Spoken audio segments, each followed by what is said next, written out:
তেল ছাড়া নুন ছাড়া আমার বাজানের সামনে রাইন্দে দিলে আমার বাজান কইতো আমার মা রাঁধছে অনেক মজা হয়েছে, এমন রন্ধন কোনোদিনও খাই নাই।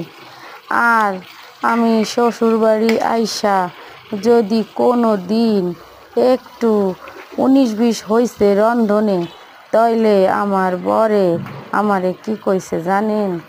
কইছে কি, কোন হানে থাও তুমি? বাপের বাড়ি আছো তো মাইয়ারা বুঝতেছো না, যারা বাপের ঘরে আছো তারা বুঝতে পারতাছো না। শ্বশুর বাড়ি আসো তাই বুঝবা নে কেমনটা লাগে।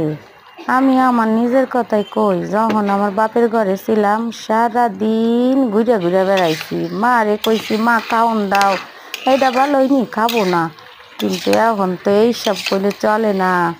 এখন বাপের বাড়িতে তেল ছাড়া নুন ছাড়া রাঁধছি, কত সময় ধোয়া উঠছে, ধোয়ার গন্ধ কইছে আমার বাজানরে দিলে বাজান কইতো